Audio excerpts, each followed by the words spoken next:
Evening, everybody. Welcome here to the Prog Monster Murph, and I am the host of this show, a show dedicated to progressive rock and other forms of rock music.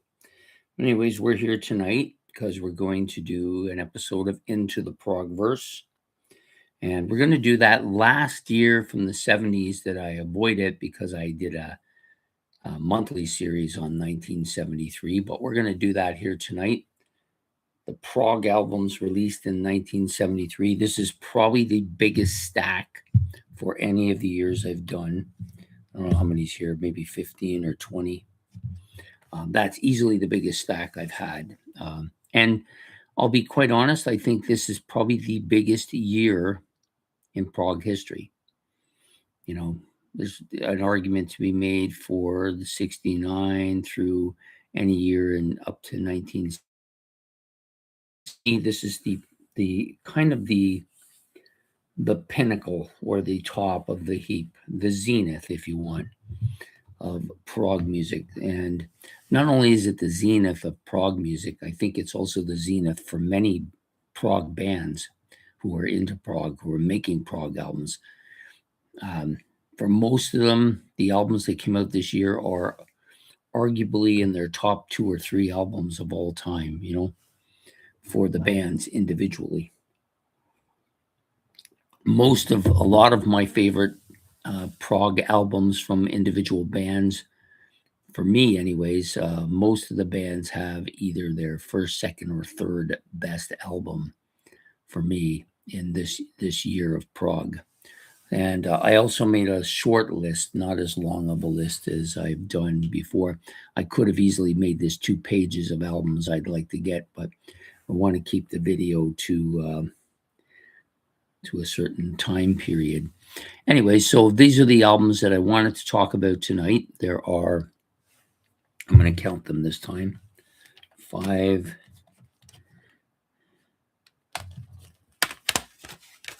10,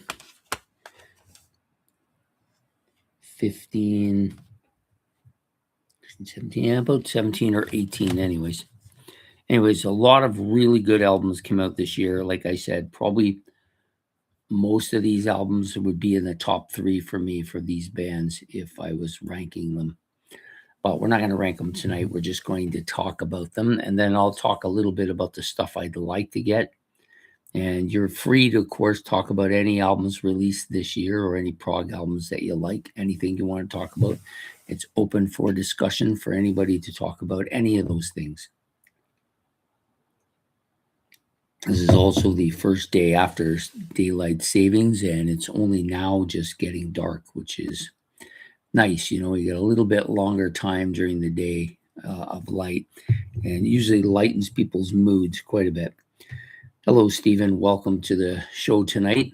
We are doing the year 1973, the prog albums released in 1973.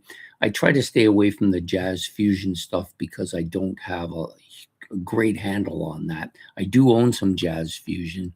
I do occasionally like to listen to jazz fusion, but I'm not really a jazz fusion guy. So if it's full-on jazz fusion, I probably won't listen to it too much. If it's got some progressive elements or more leaning towards the progressive side, maybe it has some jazz fusion in it, that's fine with me as well. So I did include the jazz fusion that I own, but I didn't add any to my extra list for those of you who are interested in knowing that.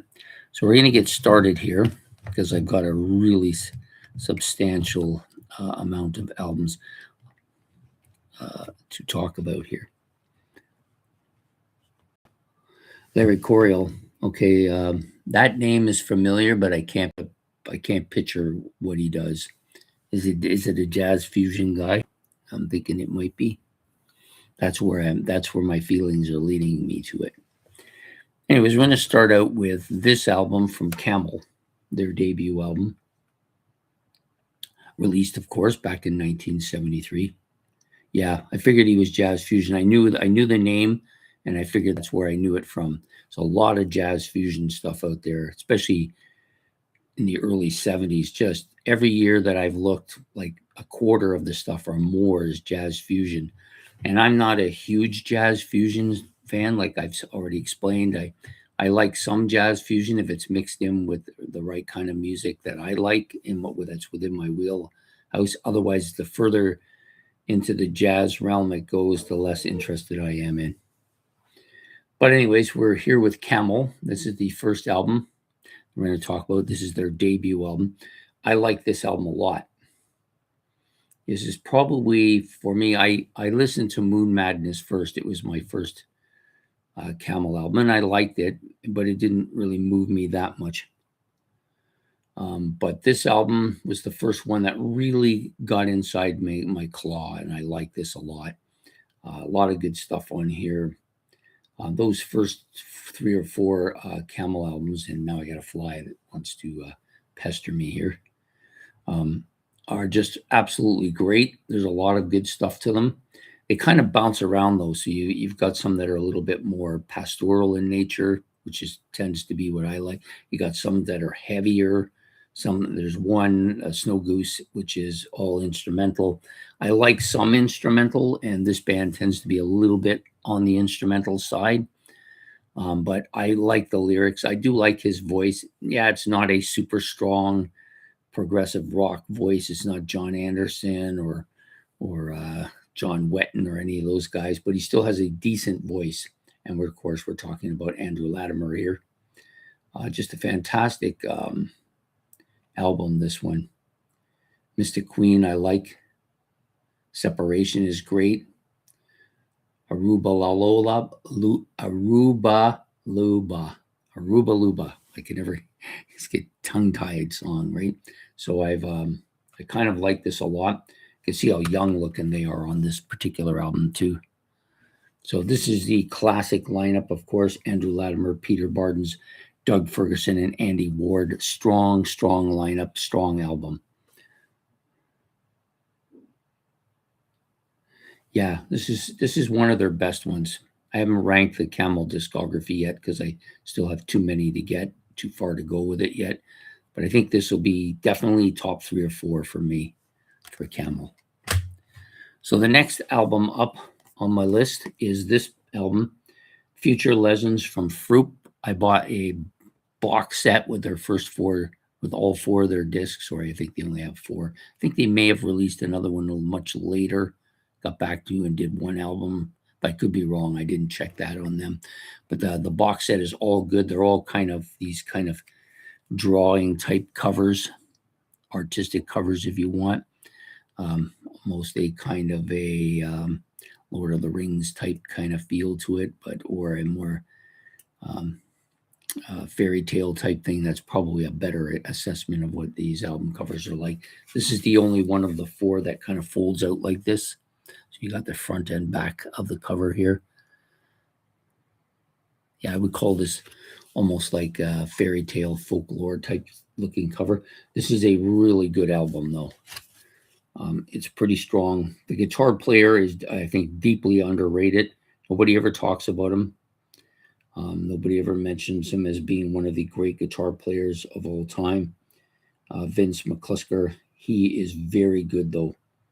And the more I listen to him, the more I like him too. So this is a band that I've really kind of got an attachment to. This is the first of the 4 CDs and the one released this year that will be going into my playlist at some point too.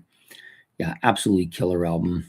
I highly recommend it. It's kind of got a folky element to it, but it's actually quite heavy at times too. And the guitar is very dominating. Maybe a little classical medieval feel to it as well. So Future Legends from Fruit, as you can see. I'll try to get up here so you can see both the name and the band name. Fruit, spelled spelled F-R-U-U-P-P. Great album, and I like the box set I have as well. Next up, this is the first of several jazz fusion albums I own. This particular band has a kind of a poppy element to their music. I tend to like the mixture of their music. Definitely a band that if you like that type of music, you will probably be interested in these guys. fruit. But anyways, the next band on is going to be Steely Dan. This is their second album, Countdown to Ecstasy. So with Steely Dan, you get a lot of different elements to the music. This one's included here because it's a jazz fusion album. I don't like this one as much, maybe because I find it's a little bit too jazz fusion-y for me.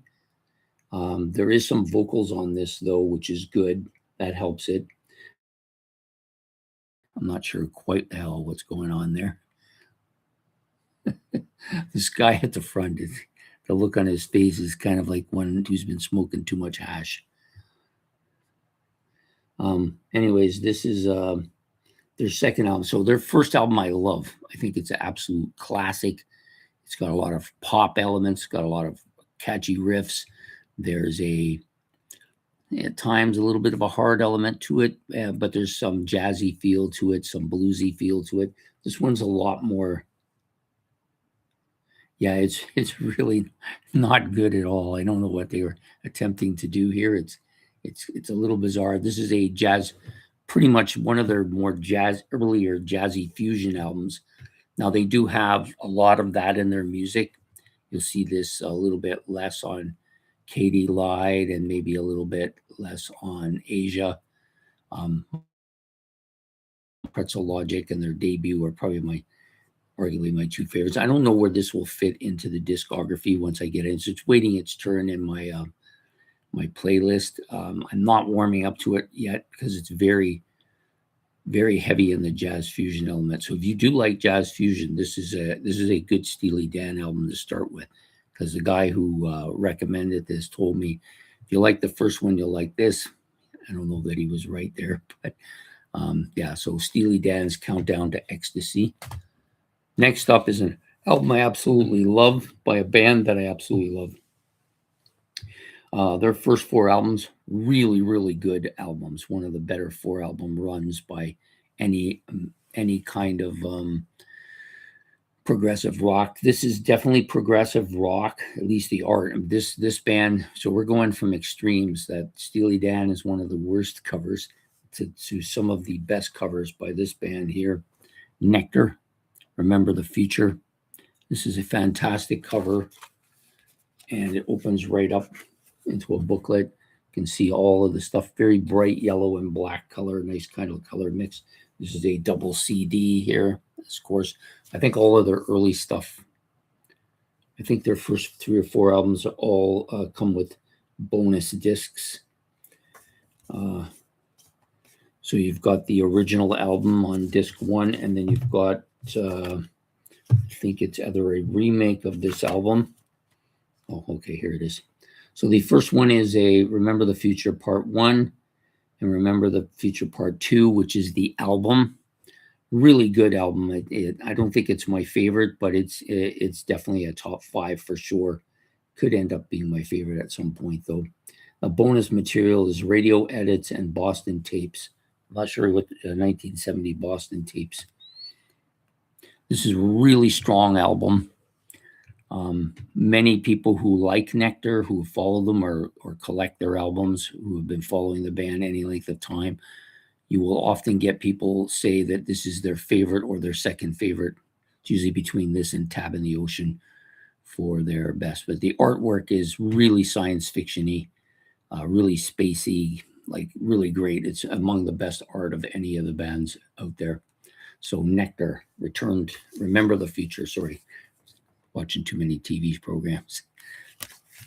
So that's next. The next album up, of course, will not be a stranger to anybody who follows progressive rock. This is Yes's Tales of the Topographical Ocean, or Oceans, if you prefer, if you want to make sure you want to be technically right. I always call it topographical, but it's actually Topographic Oceans. I don't know why I want to call it topographical, but I always do. So this is a double album, of course, with 4 tracks, 1 on each side. So you've got 4 epic length songs on one album. Some groups you're lucky to get 1 epic length song in the entire discography, and this one's got 4 on one album.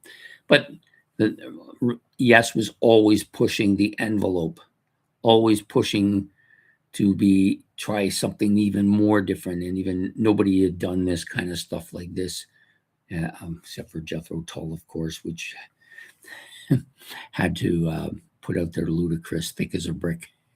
Just mostly they put it out there as a kind of a joke, but ended up being one of their best albums. But this is a good album. It's a very hard album to penetrate.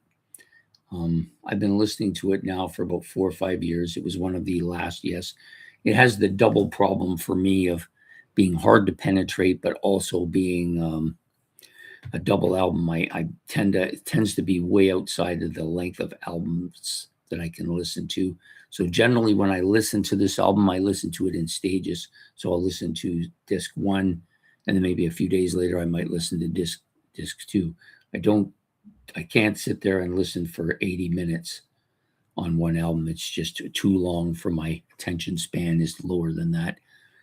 I guess the teacher was right about me when she told my parents he's a good kid, smart kid, but he has a low attention span. Oh, sorry. So this one also has one of those kind of discs that opens from the middle. Actually, maybe this one doesn't. No, I think it does. So it opens in the middle. It's really difficult not to lose your albums.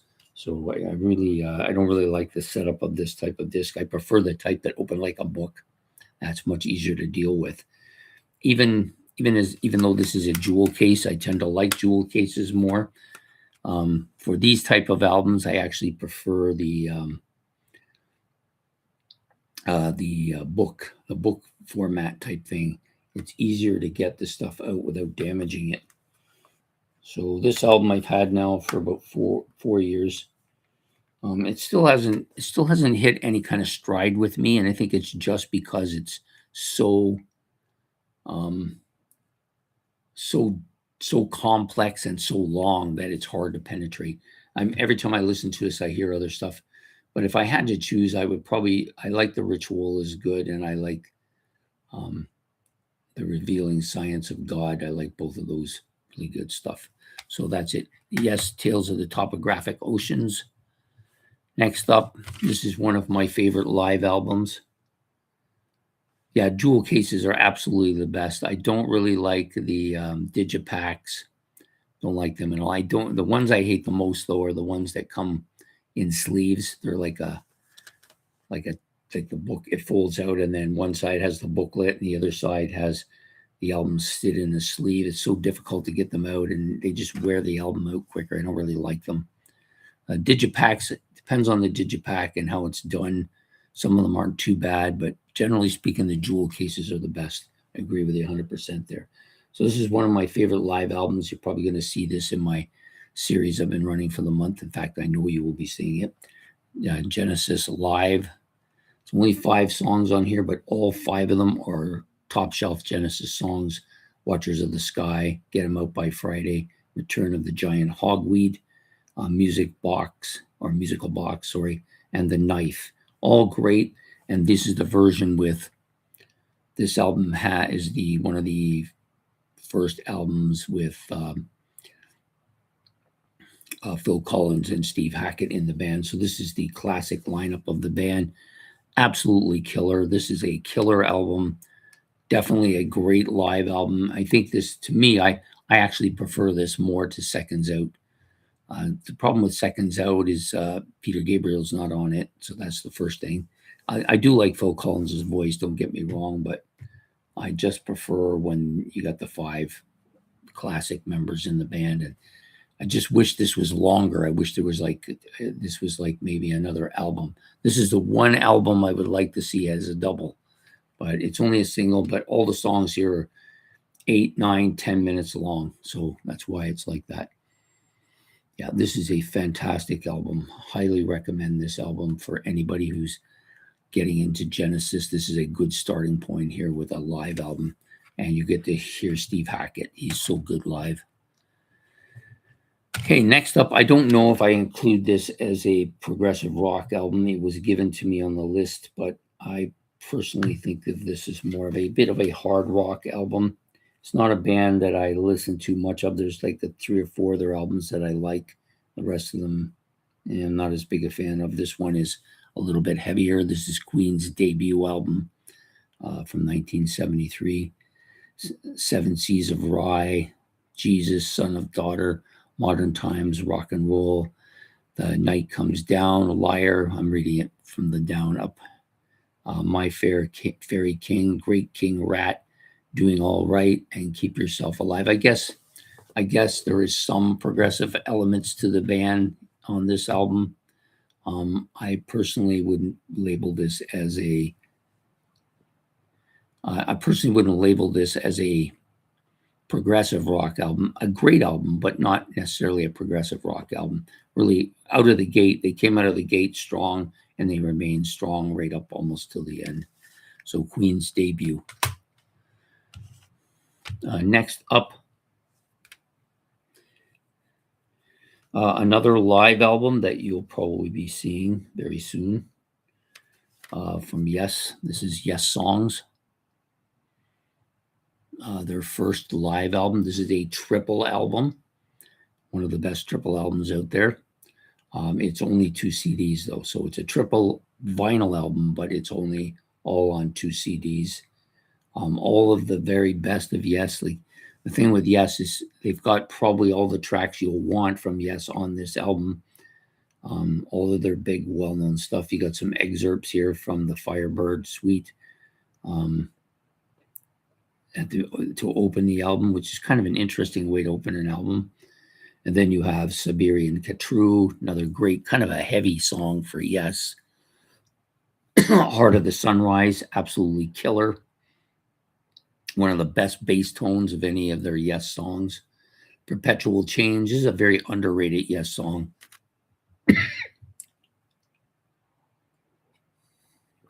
Mouth was getting dry there, starting to hack. Yeah, very underrated Yes song. A song I like a lot. Doesn't get as much attention as some of its contemporary songs on the album, but definitely deserves it. And You and I, one of the better vocal Yes songs. Not that there's any really bad ones. This one's just one of the top shelf ones. Then you've got Mood for a Day. This was the first song that my guitar teacher tried to teach me. Perhaps that's why I never ended up playing guitar. I don't know. It's a really good classical guitar bit. And for me, I know people will get on Steve Howe because his tone is often not that great, but I think of him as more of a classical, acoustic classical guitar player, and I prefer that part of him. Excerpts from The Six Wives of King Henry VIII is also on here. That's from, of course, Six Wives of King Henry VIII by Rick Wakeman. Roundabout, of course, ends the first disc, which is probably appropriate. It was their big hit back then, and probably gets too much airplay. It gets played too much. I still like it a lot, but it's overplayed.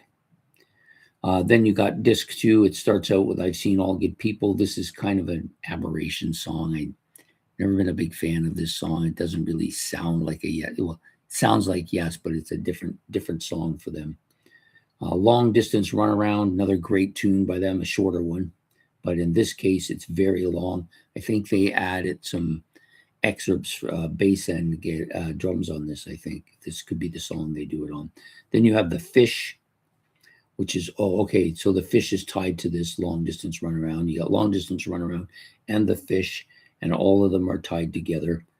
And then you get a Closer to the Edge, which is their best, one of their greatest album, and maybe the greatest problem of all time.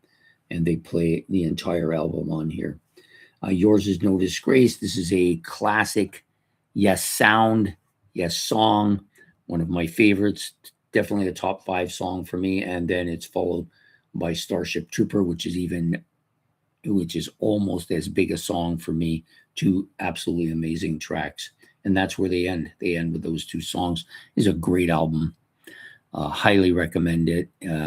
If you don't want to collect all of that Yes stuff, if you buy this one, you're going to get all of the early stuff for sure.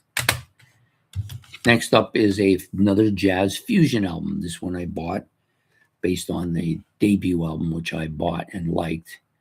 But this is a lot further into the jazz fusion realm than their debut, but many people feel that this is one of the best instrumental, well put together albums and bands of all time. We're talking about Soft Machine. This is number 6. Kind of a strange cover. I don't even know what the hell is going on there, so I'm trying not to pay attention too much of it. But there's a lot of really good instrumental stuff on here. Some weird titles for these songs. You've got Stumble, you've got Soft Weed Factor, Stanley Stamps Gibbon Album, and the Pirates, Riff, Between, All White. Yeah, it's some strange. It's a strange album by a gifted bunch of musicians playing some very strong jazz fusion. I don't know if it's going to be penetratable by me, but I got it anyways because it was recommended.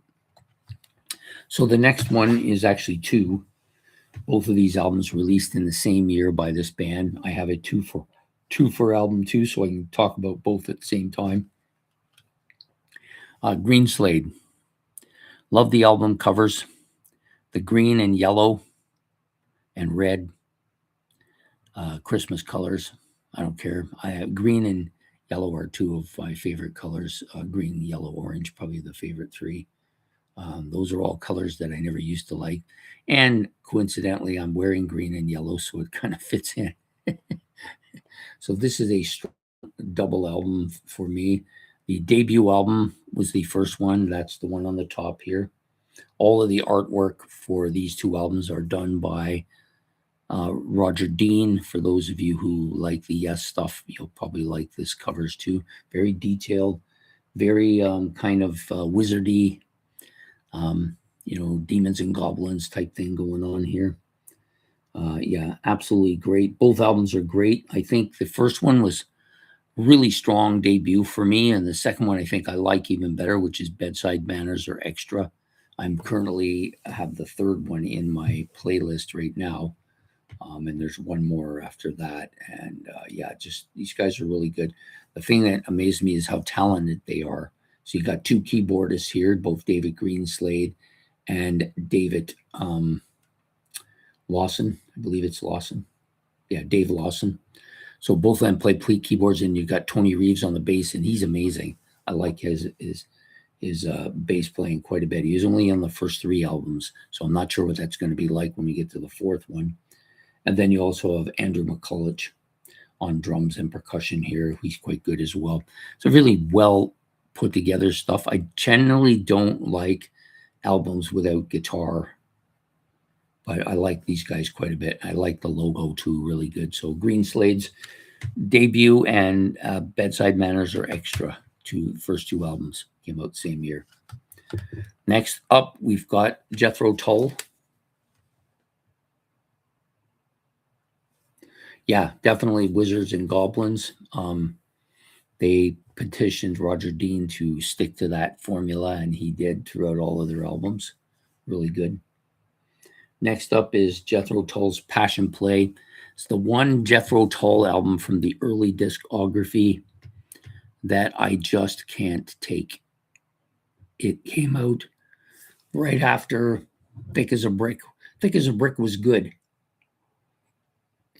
A little bit long and hard to digest, but still a great, and there's parts of it that I really like. This album I just have a real hard time with. I just can't. And yet it's got pretty much all the people I like on it. Ian Anderson, Martin Barr, John Evan, Jeffrey Hammond, and Barrymore Barlow. These are all among my favorite musicians in the Tull history. I just haven't been able to digest this album. It's very different than anything else they've put out. And maybe I never will, I don't know. But I've only listened to it in its entirety a few times, and I've been happy to get through it. Yeah, so interesting album. It's a concept album, of course. One song, I'll be Thick as a Brick. If I'm mistaken, I might be mistaken here. I don't know. But here you go. Passion Play, Jethro Tull. Next up, of course, we've talked a little bit about this album already because it was on their live album. We're talking about Rick Wakeman, Six Wives of King Henry VIII. This is a great album. pretty much all, I think it's all instrumental. I don't think there's any vocals on here at all. Just some really good stuff here. Catherine Howard and Catherine Parr are probably my two favorite tracks on here. Anna Cleves is good. So if for those of you who haven't seen this album, King Henry VIII had 6 wives. He's written a song to represent each of the 6 wives: Catherine of Aragon, Anne of Cleves, Catherine Howard, Jane Seymour, Anne Boleyn, of course, the mother of Queen Elizabeth the First, that is, and Catherine Parr. Yeah, so a pretty solid album with a lot of really good parts to it. I like this album a lot. Next up, Tubular Bells, Mike Oldfield. This is relatively new to me. New in the sense that I own it. Before that, I've listened to it a couple times during some album battle wars, and I kind of like it. I kind of like the cover too. It's kind of different. Kind of reminds me of those things they used to give you to try to put together.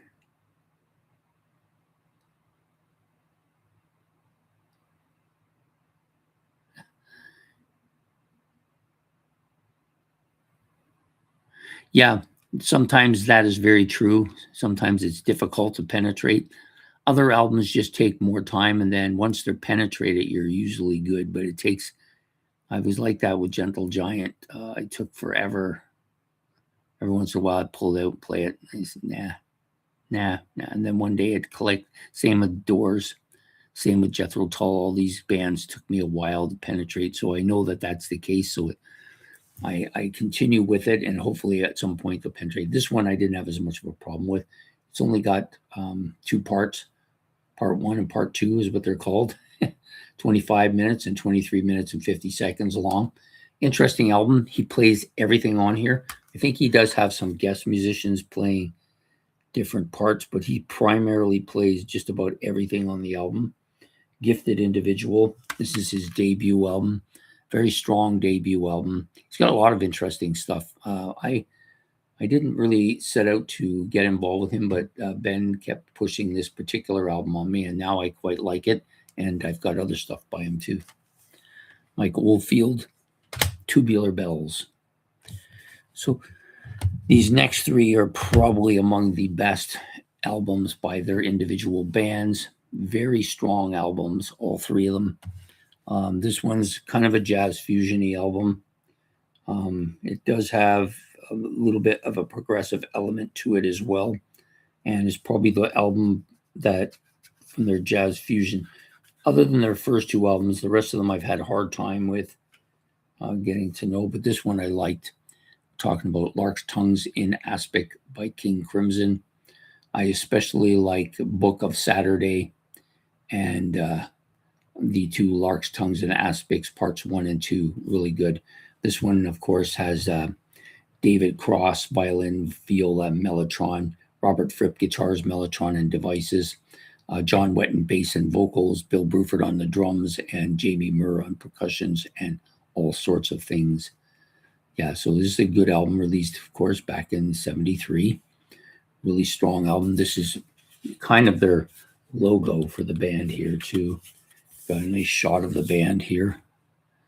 Yeah, strong. So I got all of these in this kind of book form that I'm not as crazy about.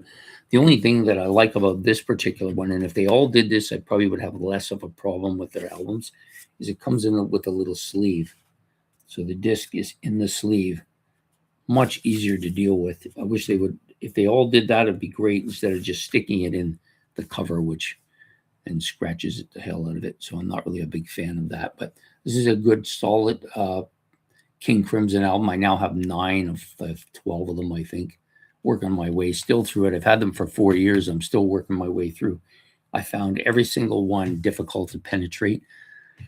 Probably the most difficult band to penetrate of any band I've ever had to. But I do like some of their stuff. Next up might be considered one of the greatest progressive rock albums of all time. It's definitely one of the best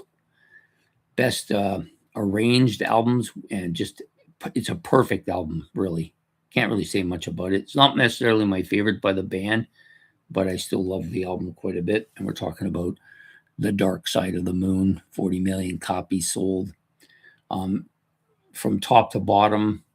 Just it's tied together beautifully. They use noises and sounds and guitar noises and keyboard stuff to kind of make each song flow into each song. It's just a near perfect album in every way. Even the cover's good. Maybe not this one as much. I like the original cover better than this one, but still really good. And I like every track on this album. Like I said, it's not my favorite Pink Floyd album.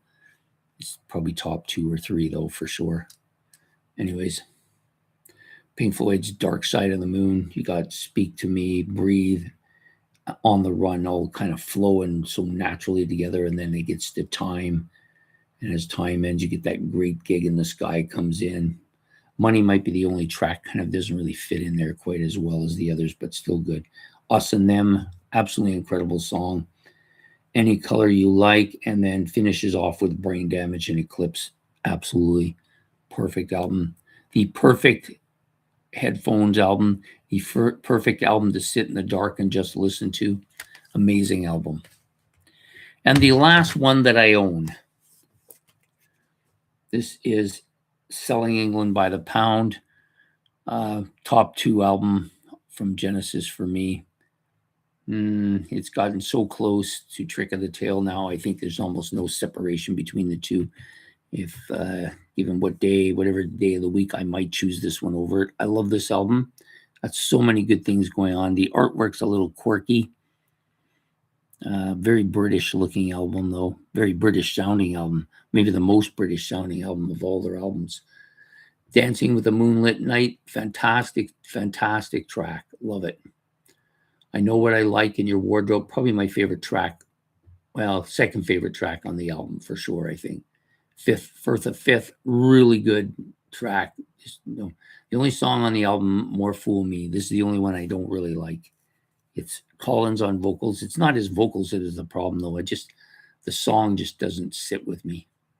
Then you got the Battle of Epping Forest. This is a fantastic, almost Monty Python-like track. It's a great track. After the Ordeal is just kind of tied in with that song. I always think of them as going together. And then you have a Cinema Show, which is, I think, probably my favorite Genesis song. And that's saying a lot because I love Watchers of the Sky, Supper's Ready, Musical Box, the Giant Hogweed, all those songs. I like them all a lot. The Knife is fantastic. But this is probably my favorite song by them, The Cinema Show. And a lot of the stuff, of course, going forward onto Trick of the Tail and Wind and the Wuthering as well. And some of the stuff on The Lamb Lies Down on Broadway. So, yeah, so that's it for these great albums that I own. I think this is the best year in prog rock history, 1973. Many bands going forward took a lot of their lead from this year in prog rock. Just fantastic stuff. I'll give you these albums all again, and then we'll talk a little bit about the ones that I think I would like to have. Yeah, I think Roger Waters is probably the brains behind Pink Floyd. Can't deny that. At least the lyrical brains and much of the direction they took was on him. But I don't think Pink Floyd's Pink Floyd if you don't have David Gilmour and Richard Wright. Those two, and even Nick Mason to maybe a little bit lesser degree. They make the sound. Roger Waters can do all the organizing and putting together that he wants, but those are the guys that bring the sound out in. And there's very few guitar players who could do what David Gilmour does in that style. Is fantastic, and his voice is fantastic too. So Genesis, Selling England by the Pound. Let's come back here. Pink Floyd's Dark Side of the Moon. Somebody would argue that that's the best prog album of all time. Lark's Tongues and Aspic by King Crimson. Mike Oldfield's Tubular Bells, really great. Yeah, he's great. I love him. Rick Wakeman and his Six Wives of King Henry VIII. I wish he did more stuff like this, or Journey to the Center of the Earth, or the Knights of the King Arthur and the Knights of the Round Table. But he got kind of off into some strange stuff there for a while. Guy's got like 100 albums though, so I guess he can get away with it. Jethro Tull, Passion Play. Green Slade's first 2 albums, their debut and Bedside Manners are extra. Soft Machine 6. The Yes songs from Yes, a triple vinyl and double live CD discs. Queen's debut. Genesis Live. This is really good. Tales of the Topographic Ocean from Yes. Nectar's Return. Remember the Future. Steely Dan's Countdown to Ecstasy. Froop, Future Legends, their first debut album. I don't think it's their best. I think there's a couple of them in there. It's fantastic albums, though. And then Camel's debut as well. Really good stuff. All of these albums I love. This is one of the biggest collection of love albums I've got. I'm going to talk a little bit about some of the ones I'd like to have. Definitely would like to have them. I'm just going to do one thing here so I don't forget to do this before we throw that over there. Okay, so I've taken another 15 or so albums that I don't own, but I think I would love to have. In a Glass House is probably the top one here. Gentle Giants. This may be their best album. I have a feeling it will end up being my favorite of their albums, although that's saying a lot because I love, there's about 3 or 4 of their albums I absolutely love. And this one I think is going to be one of the top ones though. Renaissance Ashes Burning, another album that I'm looking forward to get when I get it. I'm not a big Emerson, Lake and Palmer fan. I do have 3 of their albums though, strangely enough. Don't really know how that came about, but it did. But I think you got to have Brain Salad Surgery if you're going into ELP and you're attempting to break through the penetration to their. I'm hoping that the liking of Green Slade will make me like them more, but it hasn't so far. Brain Salad Surgery from ELP. The Girls Who Grow Plump in the Night. This is from Caravan. This is a band that I like a lot. I really like In the Land of Pink and Gray. And I think this is an album definitely going to be there. Yeah, that's the problem with ELP. No guitar. But that's also a problem with Green Slade, but I seem to have overcome it with them. So I'm hoping the same thing will happen. Angel's Egg from Gong. This is a band that I kind of like too. I have a love-hate relationship with them. I love some of their stuff, and the other stuff I can't stand. Dedicato Phrase, which is from Ramis, which is a French band that I've listened to several times. I don't think this is the particular album I was given, but I do like the sound of their music. Solar Fire from Manfred Mann's Earth Band. This one is of interest to me as well. Radio Gnome Invisible Part 1 from Flying Teapot. Interested in this. I think these guys are the folk rock, progressive rock band that I kind of like them a little bit. I've heard some of their stuff. Bells, Boots, and Shambles from Spyro Gyra. The Focus 3 album. Inside from Eloy. Now, Eloy is a band I love quite a bit, so this would be an album I like to have. I think I got like 11 of their 18 studio albums already, including the live album, which is fantastic. Solid Air from John Martin, another, I think, folk prog rock album. Time Machine from Dresden. I think this is also another prog rock album, prog folk rock album. Curved Air, this is a band that I like. I've looked at the record stores everywhere I go for this band all the time, never find anything. I may have to order them. That's probably the route I'll go. They're even ordering them, they're hard to find. Early One Morning from the Mushrooms.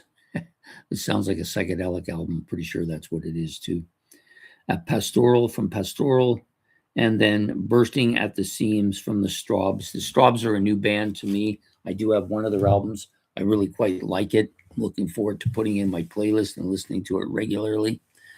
But overall, those are the albums that I would like to get. There's a lot of other stuff too, but I don't want to spend 3 hours talking about every album I love. That's prog related. It could be here forever.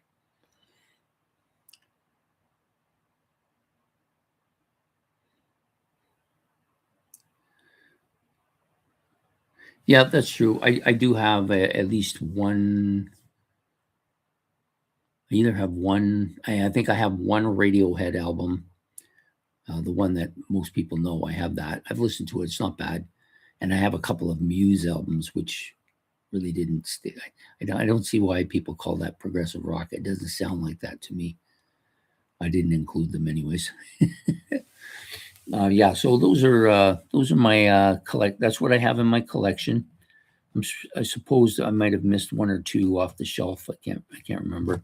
A couple of Jazz Fusion, the Soft Machine, and the Steely Dan. But very difficult for Jazz Fusion to get a grip with me. Um, like pure Jazz Fusion, like uh,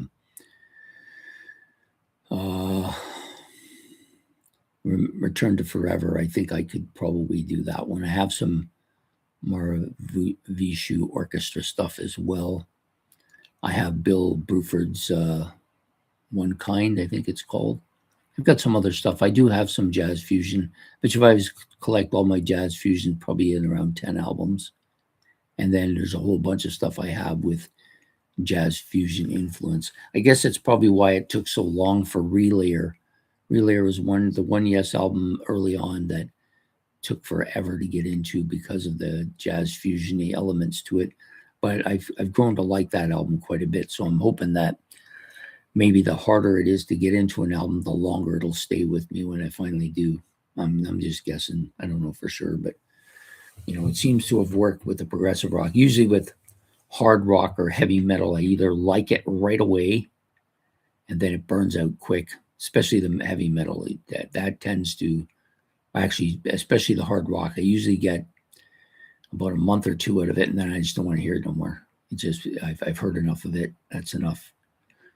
So they don't tend to stay as long with me, but they usually so they're different, both the hard rock and the heavy metal and the pop stuff to a lesser degree. I get into right away, and then they don't tend to stay around as long. But I usually go back to them once in a while as well.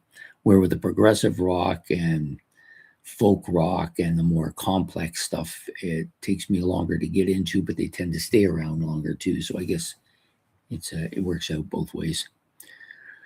So, anyways, that's been my take for tonight's 1973 progressive rock albums released in 1973. I wanted to get this year in.